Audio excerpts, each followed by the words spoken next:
Radha Kishan super marketing. बचपन से लेकर 55 तक हर उम्र के रेडीमेड कपड़े, साड़ियों का संपूर्ण कलेक्शन एवं विशाल range, girls wear, men's wear, kids wear, ladies wear, सभी एक ही स्थान पर। बेहतरीन क्वालिटी, वाजिब दाम। राधा किशन सुपर मार्केटिंग की पहचान। राधा किशन सुपर मार्केटिंग, बूंदाबहू मंदिर कॉम्प्लेक्स, घंटाघर के पास, दमोह। खत्री डेंटल केयर, दांतों का अस्पताल, डॉक्टर अरुण खत्री, डॉक्टर नीलिमा बर्डे खत्री।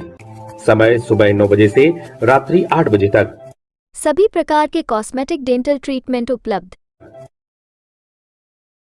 हमारा पता Khatri dental care, union bank of India के बाजू से, राय चौराहा, शुभम शॉपिंग शोरूम। शादी विवाह के शगुन का पूरा सामान अब मिलेगा एक ही स्थान पर। सोफा, पलंग, ड्रेसिंग, अलमारी, कूलर, टीवी, कंबल, तकिया, बेडशीट, सूटकेस, गद्दे, गीजर, वॉशिंग मशीन और भी बहुत कुछ। फाइनेंस सुविधा उपलब्ध। गुलाब बाबा मंदिर के पास, हटा नाका, दमोह।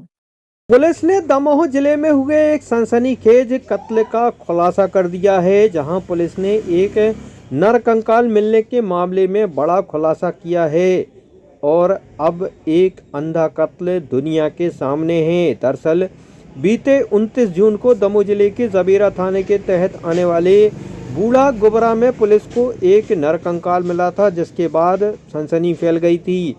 पुलिस को शक हुआ कि ये कत्ल की वारदात है, जिसके बाद मामले को जांच में लिया गया, लेकिन ये कंकाल किसका था पता नहीं था।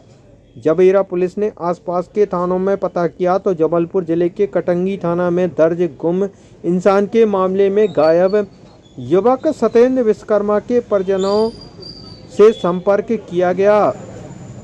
कंकाल के पास एक कड़ा और कुछ अन्य चीज़ें ये बता रही थी कि कंकाल सत्येंद्र का है, लेकिन पुष्टि नहीं हो पा रही थी, जिसके बाद कंकाल का DNA कराया गया और ये सामने आया कि कंकाल सत्येंद्र का ही है। अब सवाल कि ये सब हुआ क्यों, तो जो सच सामने आया वो हिला कर रख देगा।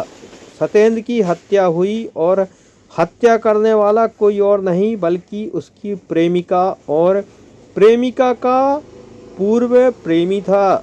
जबीरा पुलिस ने कटंगी की रहने वाली शीतल लोधी को पकड़ा तो उसने जुर्म कबूल कर लिया। शीतल के मुताबिक वो मृतक से संबंध नहीं रखना चाहती थी, जिसको लेकर उसने अपने पुराने प्रेमी मोहन के साथ वारदात को अंजाम दिया और हत्या के बाद लाश को यहां फेंक दिया था। पुलिस ने दोनों आरोपियों को गिरफ्तार किया है। 29/6/23 को एक नरकंकाल बूढ़ा गोबरा चौकी संग्रामपुर के अंतर्गत डिटेक्ट हुआ था। उस पर हमारे तत्कालीन चौकी प्रभारी SR रिछारिया के द्वारा मर्ग कायम करके मर्ग क्रमांक 44/23 की जांच प्रारंभ की गई और उसकी जैसे ही डेड बॉडी मिली थी, उस सूचना पर उसको पता किया गया। आसपास के जिले से लगा हुए जबलपुर जिले में कटंगी थाने से संपर्क किया गया तो कटंगी थाने में गुम इंसान क्रमांक 27/23 कायम हुआ था। तो उसकी तलाश के लिए उसके परिजन, जो गुमा हुआ था लड़का सत्येंद्र, उसके परिजन साथ में आए और उन्होंने जैसे ही देखा तो उसकी डेड बॉडी को देखने के बाद प्रथम दृष्टया तो उन्होंने कहा कि ठीक है, हमारा ही बच्चा है सत्येंद्र, और कड़ा और कपड़े देख करके उन्होंने पहचान की थी। लेकिन उससे 100% पुष्टि न होने की वजह से उसका PM कराया गया और उसका DNA सैंपल कलेक्ट करके लेबोरेटरी में भेजा गया और वहां से DNA सैंपल की जांच कराई गई। जांच कराने पर पाया गया कि यह मृतक सत्येंद्र का ही नरकंकाल है और उसके आधार पर साइबर सेल और अन्य चीज़ों साक्ष्य के आधार पर 2 आरोपी इसमें सामने आए हुए हैं। प्रेम प्रसंग का मामला है। इसमें मोहन काछी, पिता लल्ली काछी, उम्र 23 वर्ष, निवासी नई बस्ती कटंगी का, और इसकी जो प्रेमिका है शीतल और बिट्टू, डॉक्टर ऑफ तरंग लोधी, उम्र 19 वर्ष, निवासी कटंगी की, ये दोनों के द्वारा मिलकर के षड्यंत्र पूर्वक इसकी हत्या बूढ़ा गोबरा के जंगल में कर दी गई।